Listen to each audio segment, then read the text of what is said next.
오늘 함께 보실 하나님의 말씀은 에베소서 5장 15절부터 21절의 말씀입니다. 성령의 충만함을 받으라 라는 제목으로 말씀 살펴보도록 하겠습니다. 에베소서 5장 15절부터 21절 말씀 우리 한 절씩 교독해서 읽도록 하겠습니다. 그런즉 너희가 어떻게 행할지를 자세히 주의하여 지혜 없는 자 같이 하지 말고 오직 지혜 있는 자 같이 하여 세월을 아끼라. 때가 악하니라. 그러므로 어리석은 자가 되지 말고 오직 주의 뜻이 무엇인가 이해하라. 술 취하지 말라. 이는 방탕한 것이니 오직 성령으로 충만함을 받으라. 시와 찬송과 신령한 노래들로 서로 화답하며 너희의 마음으로 주께 노래하며 찬송하며 범사에 우리 주 예수 그리스도의 이름으로 항상 아버지 하나님께 감사하며 같이 읽겠습니다. 그리스도를 경외함으로 피차 복종하라. 아멘. 우리 좌우에 계신 분들과 이렇게 인사하면 좋겠습니다. 당신은 빛의 자녀입니다.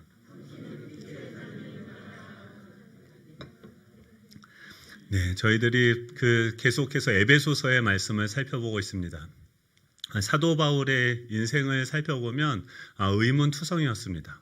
하나님을 믿는 자녀고 누구보다도 예수 그리스도께 헌신된 그런 삶을 살아가는데 그의 삶의 달면들을 살펴보면 고난의 연속이죠. 계속 그 빌립보 감옥에도 갇히고 또 예루살렘에서 무고하게 고소를 당하고 또 그 재판이 지금 로마까지 이어져서 감옥에 갇혀 있습니다. 그런 과정들에서 수많은 모함도 당하고 또 자신이 개척했던 그 교인들에 의해서 당신이 사도가 맞느냐 정말 청천벽력과 같은 그런 이야기도 듣게 되어지고 왜 하나님을 믿는데 그리스도인으로서 누구보다도 헌신된 삶을 살아가는데 왜 인생은 이렇게 고달플까라는 생각이 이 사도 바울에게 들지 않았겠습니까?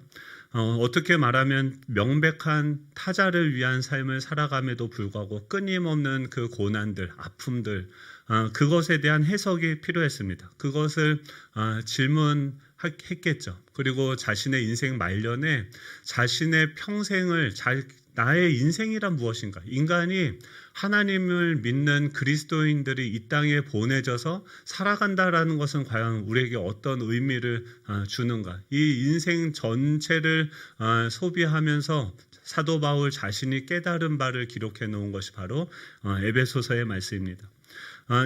우리는 왜 살아야 되는가에 대해서 우리의 하나님의 계획은 뭐라고 대답하고 있냐면 10년짜리, 20년짜리 하나님의 계획이 아니라 하나님은 영원한 계획을 갖고 계시며 또 그 영원한 계획 속에서 우리를 부르셨다라고 이야기합니다. 우리가 소명을 생각하면 여러분들의 소명은 무엇입니까?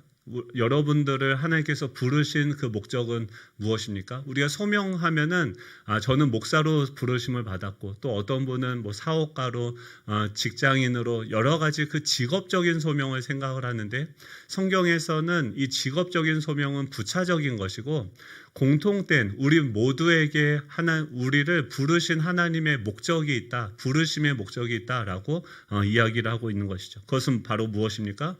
우리를 하나님의 자녀로 부르셨다라고 하는 거예요. 지난 시간에는 그것을 어떻게 표현했냐면 빛의 자녀로 살라. 더 이상 어두움의 일에 참여하지 말고 빛의 자녀로 살아가라라고 이야기를 하고 있는 것이죠.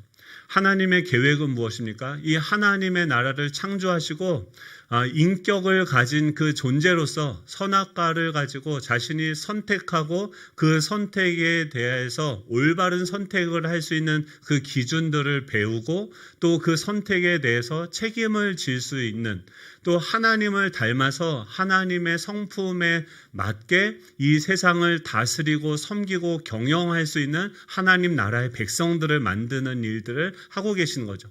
단순히 지금 이 시대에 우리의 100년도 안 되는 그 짧은 삶 속에서 어떤 성과나 결과를 내고 사라지는 안개 같은 인생이 아니라 그 영원한 삶, 영원히 완성되어질 그 하나님의 나라를 경영할 수 있는, 섬길 수 있는 하나님의 성품을 가진 그냥 하나님의 자녀라는 신분으로만 살아가는 것이 아니라 하나님의 수준까지도 충분하게 자라가서 사람들을 대하고 섬기고 사랑할 수 있는 그런 하나님의 자녀로 지금 만들어 가시는 일들을 우리 삶 가운데 하고 계시는 거죠.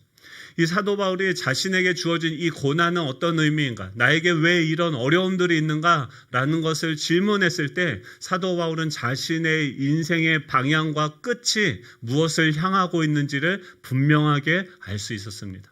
그래서 이 고난은 넘어서에 있는 그 영광을 바라보며 지금 그 하나님을 찬양하며 지금 그 고난에 참여하고 있는 에베소 교인들, 그들 눈앞에는 단순히 분열과 하나 되지 못함의 그런 문제처럼 보여지지만 그 문제를 통과하면서 하나님께서 그들 가운데 열매 맺을 자신의 아름다운 그 형상을 기대하는 마음으로 이 서신을 쓰고 있다라고 하는 것이죠. 사도 바울에게 에베소 교회 분열은 문제였지만 이것은 또 다르게 보면 자신을 성숙으로 이끄시는 하나님의 놀라운 섭리로 볼 수 있었다라고 하는 것입니다. 우리에게 주어진 신분은 무엇입니까? 우리가 늘 기억해야 되는 것은 무엇입니까? 우리가 이미 하나님의 놀라우신 은혜로 말미암아 하나님의 백성이 하나님의 자녀로서 이미 구원을 받았다라는 것입니다. 그리고 아직은 완성되어지지 않았지만 곧 완성되어질 그 하나님의 나라를 상속받는 상속자로서 이미 예수 그리스도께서 십자가에 죽으시고 부활하시고 승천하시고 승리하심으로 말미암아 우리 미래는 이미 결론이 나져 있다라고 하는 거예요.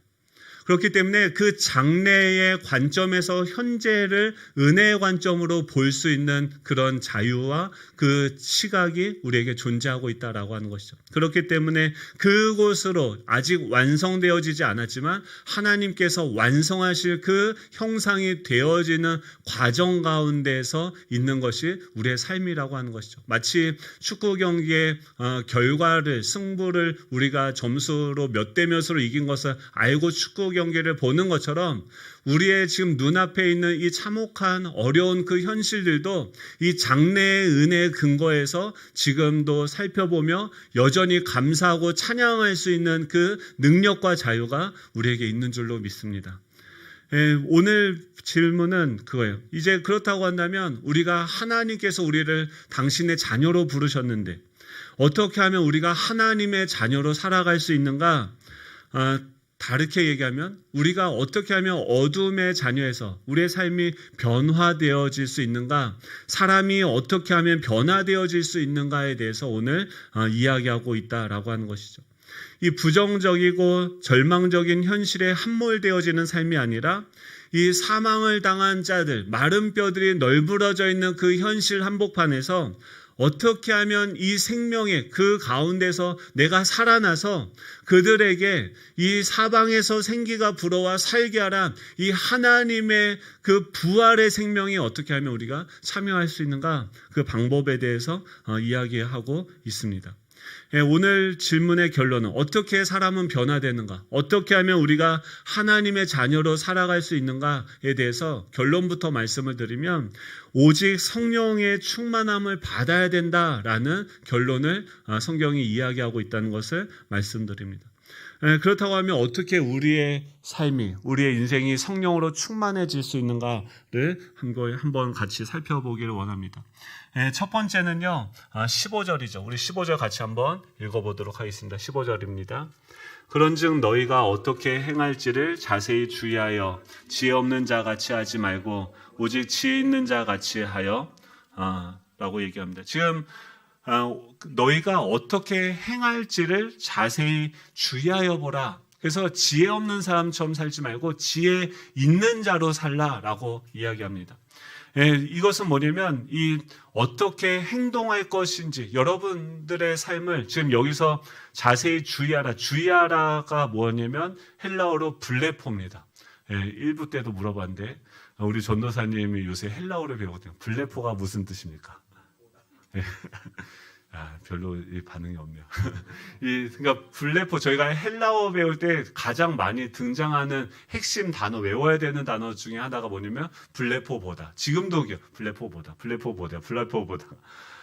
지금 우리가 성령 충만함을 받기 위해서는 블레포보다 해야 해야 돼요. 보다라는 단어가 조금 더 배우면 조사하다, 관찰하다는 건데 우리가 조사하고 관찰을 해야 된다. 근데 무엇을 조사하고 관찰해야 되냐면 너희가 어떻게 행할 것인지를 보고 조사하고 관찰해야 된다라고 하는 것입니다. 우리가 중독에 걸리거나 아니면 어떤 그 흡연, 그러니까 금연 같이 어떤 중독의 치료를 할 때 가장 많이 접근하는 치료 방식이 무엇이냐면 인지치료라는 것이 있습니다.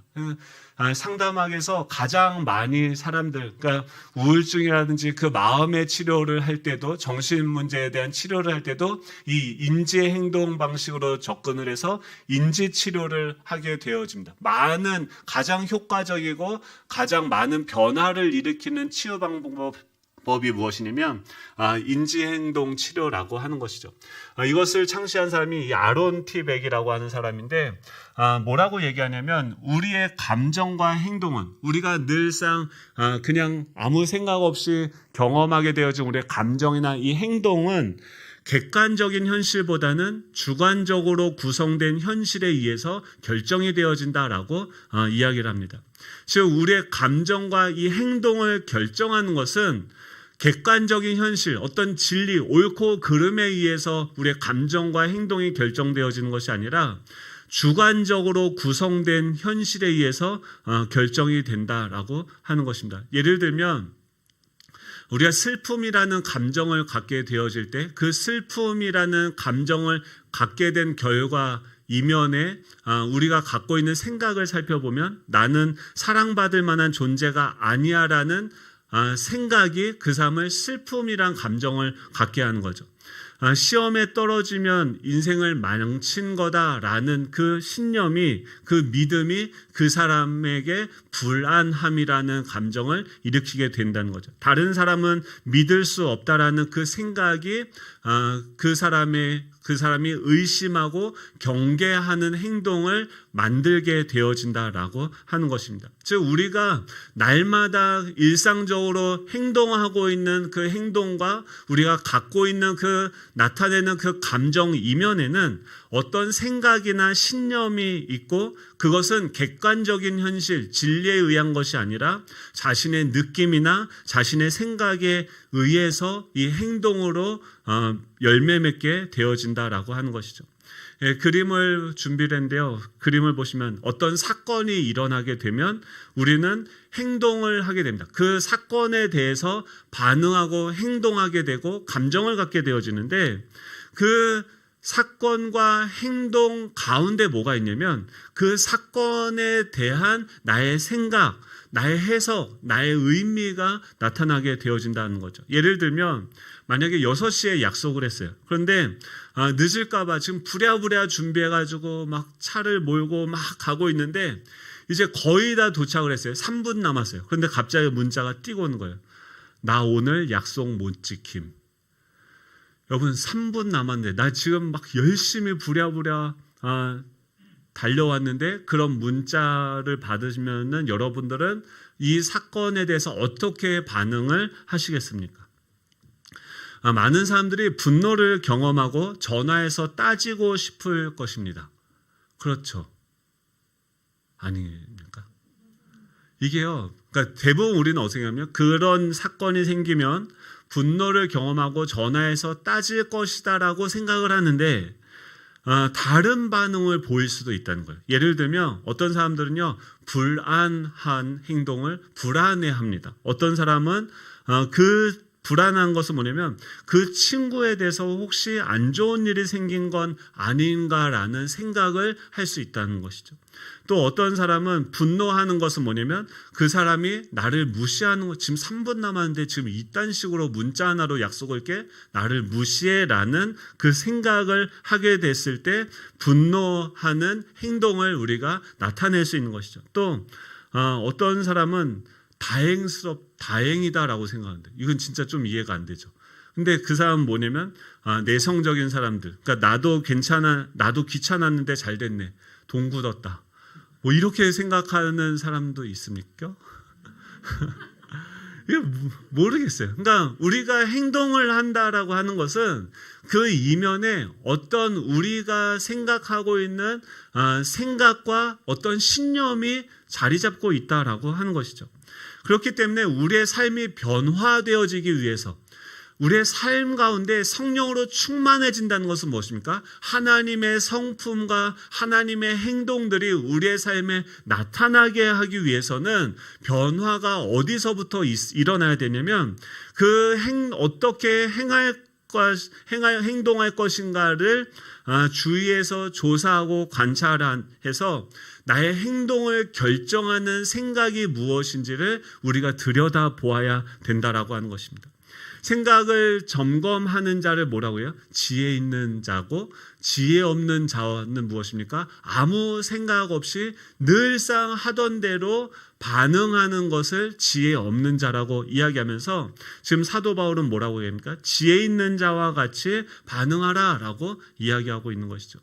내 생각 안에 성령이 충만하게 채워야 된다라고 하는 것이죠.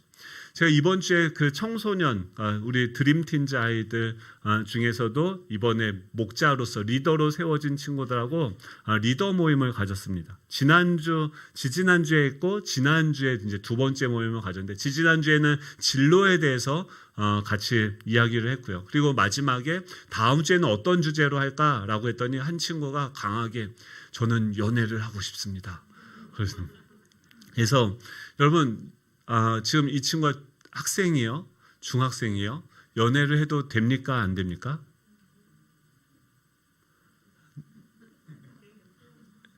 해도 됩니까? 안 됩니까?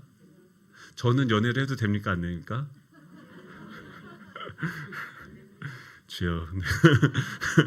이런 연애를 학생이 해도 됩니까? 라는 그 질문을 했을 때 뭐 우리 안에 드는 여러 가지 생각들이 있겠죠. 그 기준이 다 다르다는 거죠. 그 친구한테도 물어봤어요.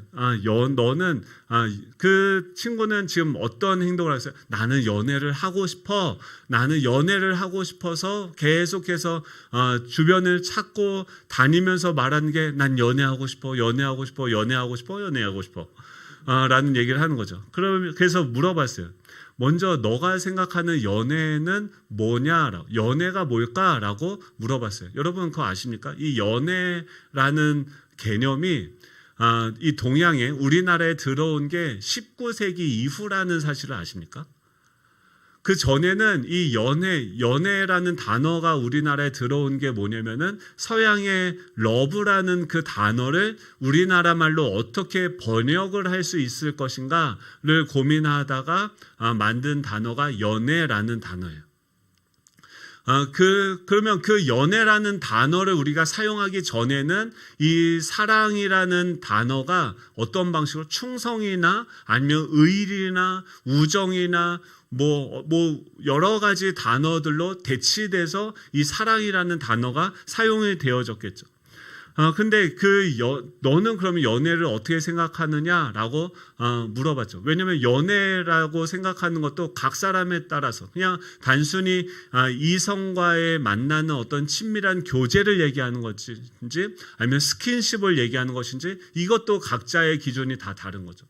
그래서 우리가 한 것이 뭐냐면 연애가 무엇인지 일반적 사회적으로 생각하는 연애에 대한 개념에 대해서 한번 찾아를 봤고 그 친구들이 지금 모여 있는데 각자가 생각하는 연애에 대한 정의가 무엇인지를 함께 나누어 봤습니다. 그리고 성경에서는 연애를 뭐라고 이야기합니까? 성경에서 말하는 연애는 무엇입니까?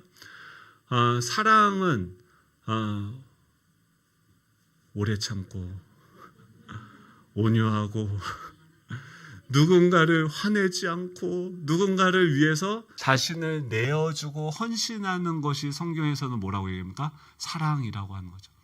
그 연애도 하나님은 어떻게 합니까? 그 결혼이라는 그 언약 관계 안에서 이 사랑을 하도록 제도를 만드셨죠. 왜 그렇습니까? 우리 안에 사랑이 없기 때문에 이 언약 관계에 놓여지지 않으면 그냥 우리는 깨트리고 뭔가 이 결혼이라는 제도가 없다고 한다면 우리는 정말 사랑을 할 기회조차 얻지 못하기 때문에 서로에게 우리를 묻게 하는 그 언약 안에서 그 선택에 따르는 책임을 내가 이행하면서 아내만을 사랑하고 또 자녀들을 사랑하고 책임지는 방식으로서 그 사랑이 무엇인지를 배워가게 하는 것. 즉 사랑이신 하나님이 어떤 분이신지를 우리가 알아가고 닮아가는 것이 성경에서 말하는 연애하다라는 개념인 것이죠. 그래서 우리 친구들하고 나는 너가 정말 연애를 하길 원하고 또 연애를 언제 해야 되는가,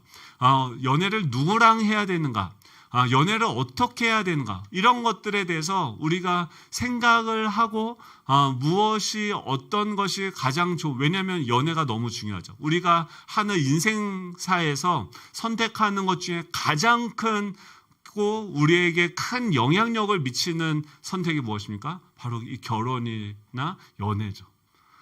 그렇기 때문에 그런 중요한 문제들을 선택하기 위해서는 먼저 내 자신이 어떤 사람인지를 알아야 되고 또 그 상대방이 어떤 사람인지, 나에게 맞는 사람이 어떤 사람인지 우리가 알아가고 성장하는 그 과정 가운데 이런 모든 것들이 필요하다, 이런 얘기들을 했어요. 그랬더니 그 친구가 뭐라고 하냐면 연애에 대한 생각이 바뀌었다고요. 그럼 좀 전까지는 변화가 일어난 거죠. 좀 전까지는 뭐예요?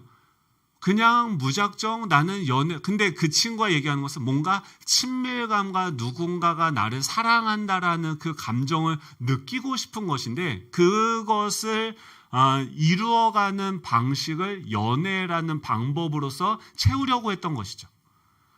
근데 그것에 대해서 같이 얘기해 보니까 이 친구가 연애를 하고 싶은 생각이 그렇게 이렇게 뚝 떨어졌다는 얘기는 안 했지만 바뀌었다. 그리고 제 아들도 이제 거기서 하더니 그 다음날 그런 얘기를 하는 거예요. 자기도 솔직히 연애를 하고 싶은 마음이 많았다는 거예요. 근데 아빠한테 걸릴까봐 또 겉으로는 쑥스러워하고 나는 관심 없는 척했지만 사실 속으로는 하고 싶었대요. 근데 어제 같이 나누면서 어떤 생각이 들었냐면 내가 연애를 왜 하고 싶지? 연애가 뭐지? 지금 자신이 행동하려고 하는 건데 그것이 무엇인지도 알지 못하고 그것에 대해서 알게 되어지니까 지금 나에게는 이 연애보다도 더 우선되고 중요한 것들이 있다라는 것을 생각이 결론에 내려졌다라고 이야기를 하는 것이죠.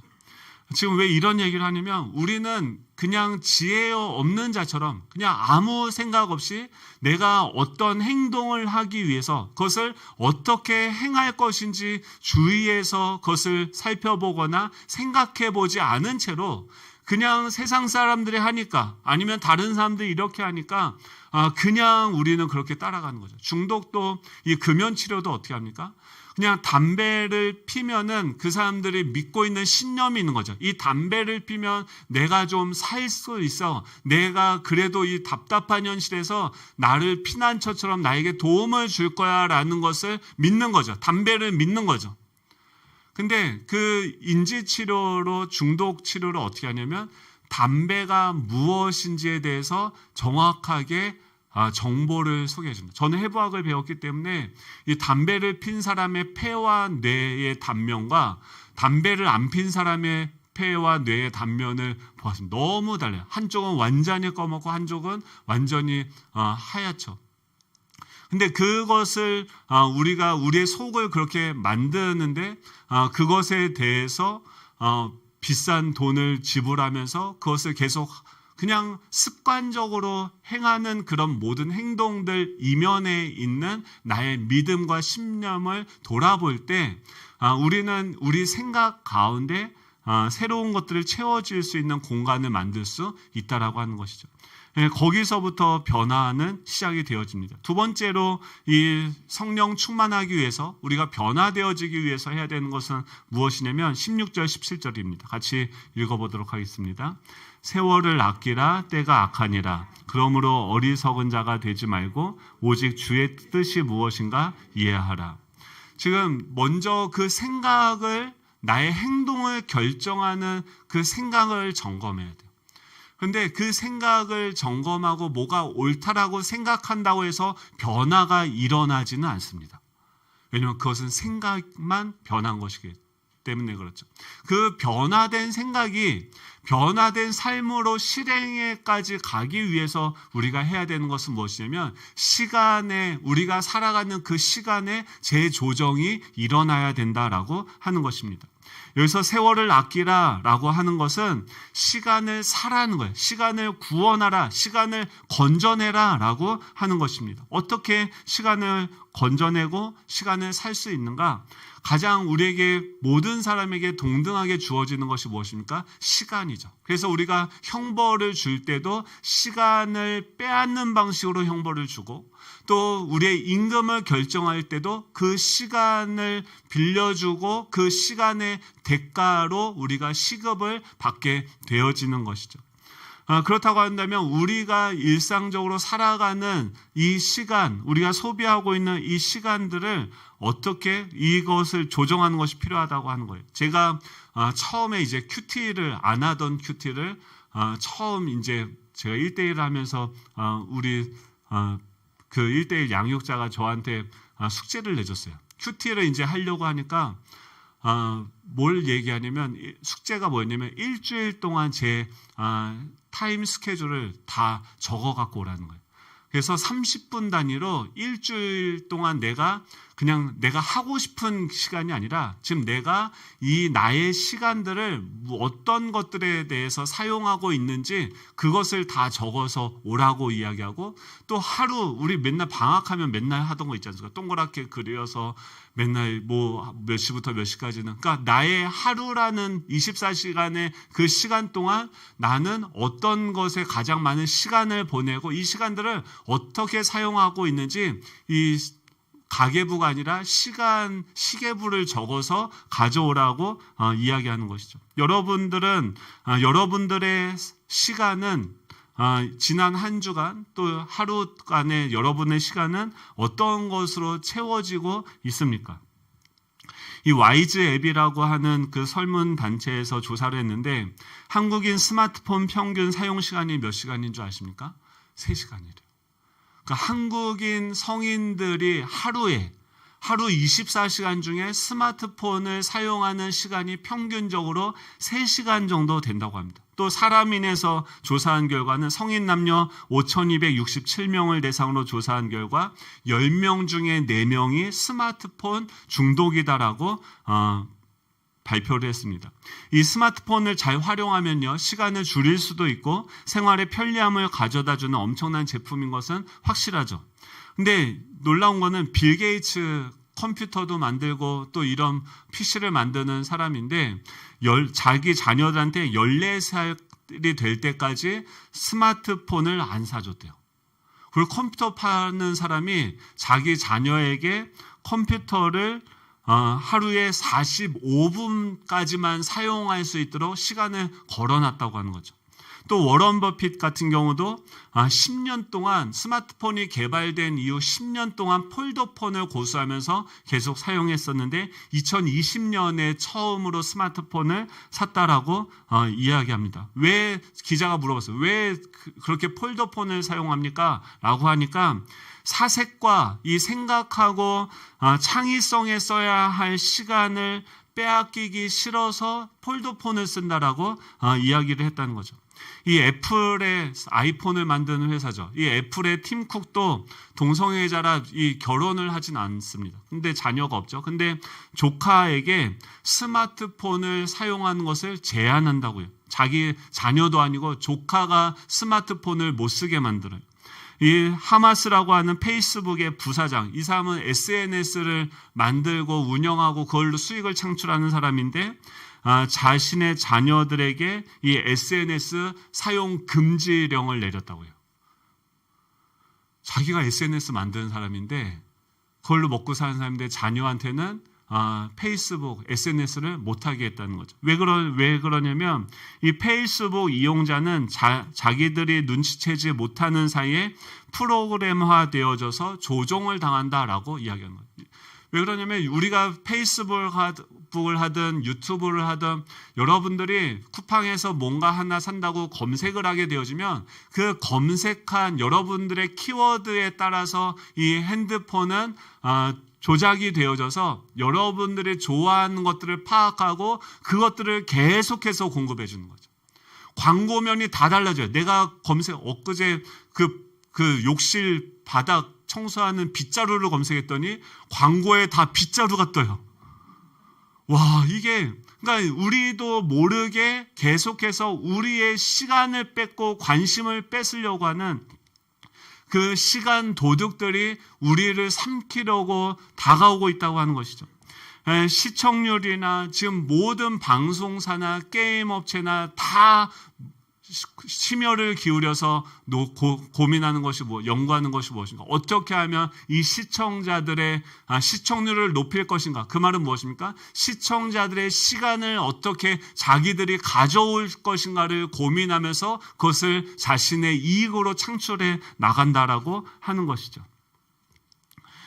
성령의 충만함을 받으려고 한다면 먼저 뭐가 있어야 되냐면 내가 일상적으로 우리에게 주어진 이 한정된 이 시간을 무엇으로 채울 것인지 시간의 재조정이 필요하다라고 하는 것이죠. 하지 않던 이 큐티라든지 하지 않던 무언가를 새롭게 도전하려면 제가 운동을 만약에 새롭게 시작한다고 하면 근데 왜 운동을 못합니까?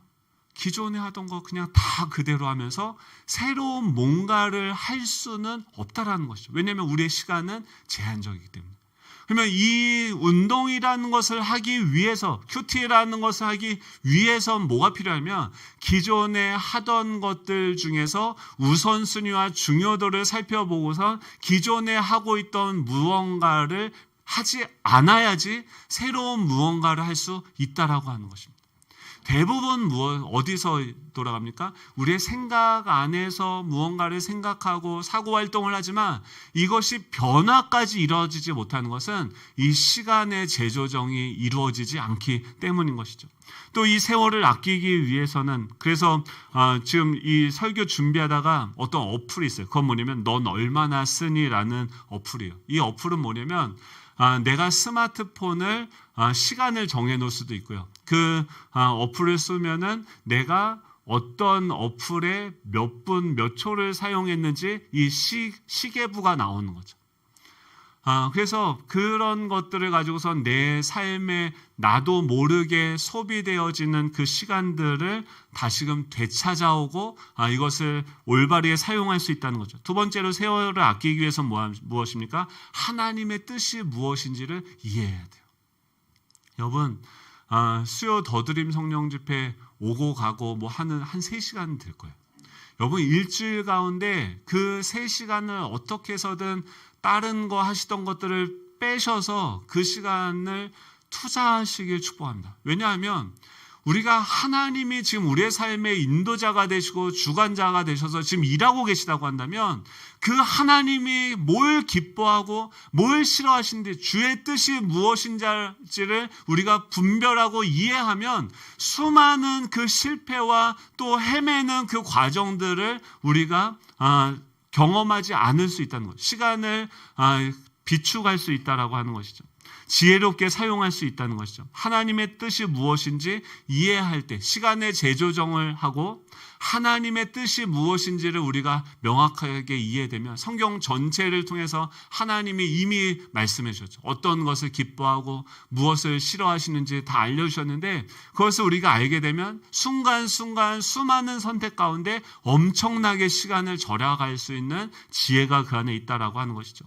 세 번째는 무엇이냐면 18절인데요. 술 취하지 말라 이는 방탕한 것이니 오직 성령으로 충만함을 받으라라고 이야기합니다. 술 취한다는 것은 무엇입니까? 온전한 정신을 마비시키지 말라는 거예요. 그 당시에는 이 술이 그들에게 어떤 그들의 생각을 이성을 마비시키는 억제제였다고 한다면 지금 우리를 마비시키는 것들의 종목은 훨씬 더 늘어났죠. 우리 각자에게 우리를 취하게 하는 술이 있죠. 어떤 사람은 술일 수도 있고요. 어떤 사람은 스마트폰일 수도 있고 쇼핑일 수도 있고 드라마일 수도 있고 정치일 수도 있고 우리가 뭐 세계에 돌아가는 거 다 알아야 됩니까? 우리나라 정치 지도자들이 무슨 말 했는지 그것까지 다 찾아가면서 다 들어야 됩니까? 뭐가 얼마 싼지 그 100원, 1000원 아끼기 위해서 모든 사이트를 다 뒤집어야 됩니까? 여러분 그 시간들을 아껴서 술 취하지 말라라고 하는 거예요. 왜냐하면 그것은 방탕한 것이다. 방탕한 것은 무엇입니까? 쓸모없이 다 써버리는 거예요. 방탕한 것은 허비한다라고 하는 것입니다. 집에 수돗물을 틀어놓고 지금 여기 예배를 나오시는 분들은 없을 거예요. 수돗물을 다 잠글 거예요. 그런데 시간을 그것처럼 그냥 틀어놓고서 콸콸콸콸 흘러나가도록 가스표를 켜놓고 나오는 사람들이 없듯이 우리의 시간을 그냥 켜놓은 채로 콸콸콸콸 허비하는 그것을 하지 말라고 하는 것이죠. 탕자는 무엇입니까? 아버지의 유산을 받아서 그것을 허랑방탕하게 자신에게 아무 유익이 되어지지 않는 것들의 그 모든 재산을 탕진하게 되어진 거죠. 이것이 무엇입니까? 술 취하지 말라. 이는 방탕한 것이다. 이것은 쓸데없이 다 써버리는 것이다. 아무짝에도 도움이 없는 것이다. 라고 말씀하는 거예요. 단순히 술을 먹는 것을 정죄하기 위한 구절이 아니라 우리의 시간 속에서 쓸모없는 생산적인 비생산적인 것들에 사용하는 시간들을 줄이라고 하는 거죠. 그럼 성령으로 충만함을 받으라라고 하는 것은 무엇입니까? 성령은 뭘 알려주세요? 하나님이 어떤 일을 하신지. 하나님은요 이 시간의 주인이 되십니다. 여러분 우리가 백날 힘쓰고 애써봤자 하나님이 그 시간을 쥐고 계세요. 하나님의 때가 되어져야 돼요. 그 사도 바울에게 이런 문제들이 오게 된 이유가 있어요. 사도 바울에게 하나님께서 이루고자 하는 목적이 있는 거예요. 이 문제를 통해서 사도 바울로 하여금 깨닫게 하는 게 있어요. 그것을 깨달으면 그 문제에 대한 해답을 찾으면 더 이상 그 문제가 다가와도 그것이 나에게 문제가 되어지지 않는 거예요. 여러분 이게 무엇입니까? 세월을 아끼고 성령의 충만함을 받는 거예요. 여러분 그 성령으로 충만함을 받는다는 것은 무엇입니까? 19절부터 21절인데 우리 같이 한번 읽어보도록 하겠습니다. 19절부터 21절입니다. 시작. 시와 찬송과 신령한 노래들로 서로 화답하며 너희의 마음으로 주께 노래하며 찬송하며 범사의 우리 주 예수 그리스도의 이름으로 항상 아버지 하나님께 감사하며 그리스도를 경외함으로 피차 복종하라. 아멘. 지금 이 시간들 성령의 충만함을 받으라 라고 하면서 지금 무엇을 얘기하셨습니까? 시와 찬송과 신령한 노래들로 서로 화답하며 너의 마음으로 주께 노래하고 찬송하라 라고. 이게 뭘 얘기합니까? 모여서 예배하는 거예요. 여러분 이게 왜 필요합니까? 우리가 모여서 드리는 예배가 왜 중요합니까? 여러분 우리 상황이 어떻습니까? 여러분은 어떤 시간들을 보내고 오셨어요? 어떤 세상에서 살아가고 계세요? 세상에는요 사도 바울의 삶이요 어땠을까요? 쉽지 않습니다. 주변에 다 사망을 당한 자들이 그 마른 뼈들이 널브러져 있고 그 가운데서 다 절망을 노래하고 우리에게는 더 이상 소망이 없다. 그냥 먹자 마시자 그냥 시간을 보내다가 죽자. 그렇게 세상은 비명을 지르고 있는데 그 세상 한복판에 주님께서 우리를 부르신 목적은 그 사람들과 같은 어두운 일에 사망에 참여하라고 보내신 것이 아니라 그 사망의 한복판에 서서 빛의 자녀로서 그 하나님의 그 형상으로 지음받은 인간이 무엇인지 비추는 거예요. 여러분 근데 이게 쉽습니까? 어렵습니까? 어려워요. 정말 세상에 내가 뭐하러 이렇게 구질구질하게 살아야 돼? 왜 나만 이러고 살아야 돼? 이런 생각들이 순간순간 들지 않겠습니까? 여러분 목회가 재밌겠죠? 누군가 사랑하는 게 막 신나고 기쁘고 막 기대가 되죠. 여러분, 이번 한 주간 사랑을 많이 하신 한 주 되길 축복합니다. 그 말은 뭐예요? 나는 죽고 누군가를 섬기고 돕고 사랑하고 내어주고 맨날 빨래인데 또 벗어놓고 그것을 또 설거지하고 또 밥 해고 다 처먹고 감사하지도 않고 주여 그걸 무한반복. 근데 그러면서 우리 뭘 배웁니까? 사랑이 뭔지를 배우죠. 근데 이게 쉽지 않아요. 그냥 빨리 주님이 데려가면 좋겠어요. 근데 문제는 뭐예요? 안 데려가세요. 그리고 우리로 하여금 계속해서 사랑의 그 시간들을 채우게 하시죠. 근데 여러분, 그때마다 혼자서 정말 좌절하고 또 그것과 싸우며 힘들고 지쳐하고 있다가 우리가 주일날 오면 뭐예요? 하나님이 나만 부른 게 아니구나. 하나님께서 우리를 부르셨구나. 너 이번 한 주가 어떻게 했어? 나 오늘 이번 주 완전 쓰러졌잖아. 나 완전 이번 주 죽는 줄 알았어. 그래. 그런데도 그럼 우리를 신뢰하고 우리를 부르신 그 하나님을 우리가 예배하자. 시와 찬미로 여기서 찬양하는 거예요. 하나님의 주님의 높고 위대하심을 내가 찬양합니다. 나를 구원하신 그 하나님을 내가 예배합니다. 하나님, 장차 우리에게 임할 그 하나님의 나라의 영광을 보게 하여 주시옵소서. 그 나라를 다스릴 성숙한 존재로 우리가 날마다 주님을 닮아가게 하여 주시옵소서. 그것을 위해서 우리가 날마다 주님께 우리 자신을 드립니다. 이것이 무엇입니까? 우리가 모여서 드리는 예배예요. 우리 초대교회는요, 베드로가 하루에 3번씩 시간을 정해서 하나님께 기도하러 성전까지 갔어요. 왜냐하면 그냥 일상적으로 세상 사람들이 골방으로 들어간다는 것은 뭐냐면 물리적인 어떤 공간 가운데 들어간다는 것이 아니라 일상적으로 우리 주변에 우리를 삼키려고 흘러가는 그 시간 속에서 영혼의 시간 가운데 들어가고 그 시간을 건져내서 내 시간을 재조정하고 주의 뜻이 무엇인지를 분별하며 나의 행동을 살피는 그 시간을 갖는 것이 바로 기도의 시간이에요. 예수님도 아침에 일어나자 새벽 미명에 무엇을 하시냐면 가장 우선되고 가장 중요한 어제 밤 늦게까지도 그 사람들 상담하고 치유하고 회복하시고 눈 뜨자마자 무엇을 찾습니까? 주님께서 나를 보내신 그 뜻을 이룰 수 있게 오늘도 살아갈 수 있는 힘과 지혜와 능력을 주옵소서. 여러분, 왜 새벽 예배합니까? 왜 기도합니까? 기도 안 하면 못 살아요. 그 속으로 들어가서 하나님이 내 사랑하는 아들이요 내 기뻐하는 자라. 성범아, 내가 널 기뻐한다. 내가 너와 함께한다. 너 힘들지? 속상하지? 어렵지? 근데 나 그거 알아. 나도 그때 그렇게 힘들고 어려웠었어. 근데 그래도 포기하면 안 돼. 내가 거기서 죽기까지 하나님께 순종했을 때 하나님은 온 인류를 구원하는 이 놀라운 역사를 이루신 거야. 그 주님을 만날 수 있는 그 시간 가운데 들어갈 수 있는 저와 여러분 되시길 소망합니다.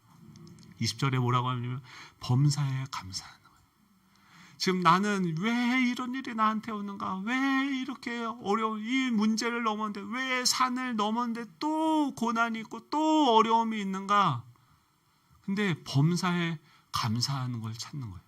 무엇이냐면 진리는 그거잖아요. 이미 우리의 결론은 이미 정해졌다는 거예요. 우리가 이미 승리했다는 거죠. 하나님의 나라를 상속받는 상속자가 이미 되어져 있다는 거예요. 하나님의 현재 가운데는 과거, 현재, 미래가 하나님의 그 시간 안에 보여지는데 그 하나님의 현실 가운데서는 이미 우리는 상속자고 하나님의 나라의 백성으로 완성되어져 있는 그런 존재죠.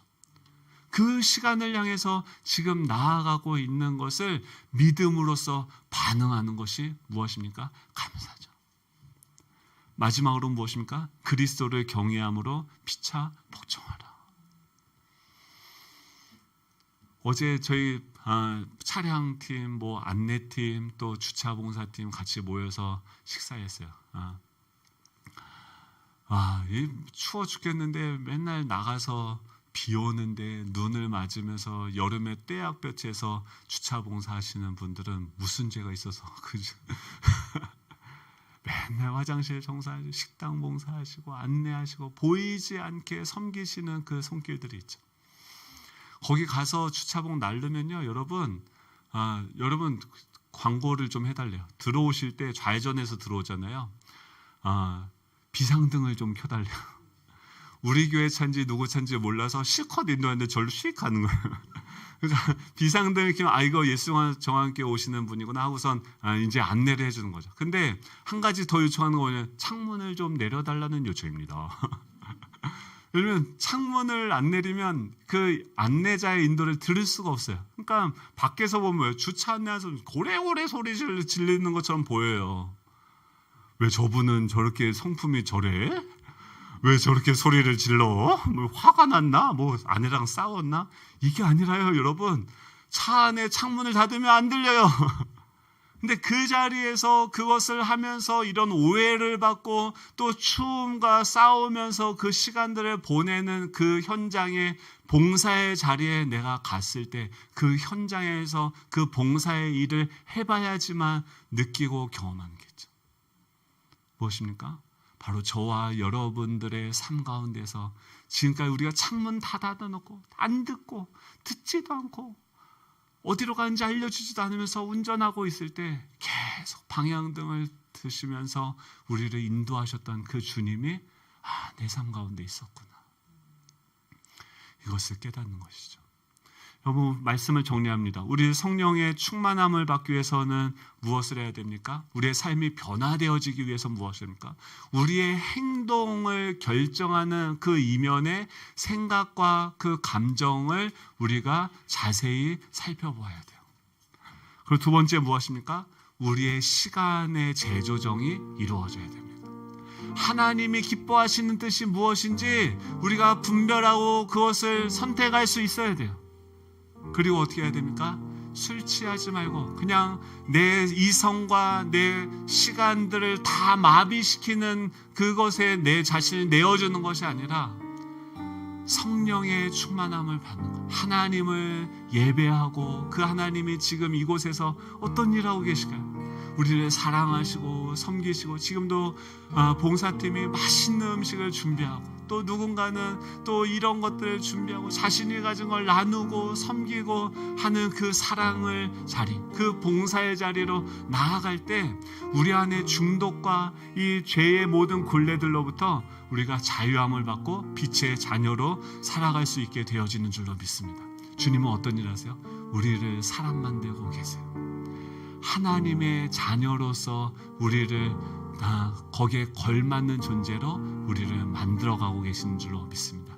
우리 다 같이 일어나셔서 함께 찬양할 때 하나님, 우리가 이제 이 세상 가운데 나아가게 되는데 하나님의 보내심을 받아서 세상 한복판에 나아가게 되는데 하나님, 사람들이 다 절망 가운데 소망을 도둑맞은 채 나는 어떻게 더 이상 그냥 되는 대로 살 거야, 내 인생 그냥 먹고 살다가 그냥 죽지 뭐 하면서 살아가는 그 죽음을 당한 자들, 마른 뼈들 그 사이로 하나님께서 우리를 보내시는데 여러분 어떤 존재로 살아가시겠습니까? 하나님, 빛의 자녀로 살게 하여 주시옵소서. 우리가 그 빛으로 그 사망과 어두움 한복판에서 일어나 빛을 발하게 하여 주시옵소서.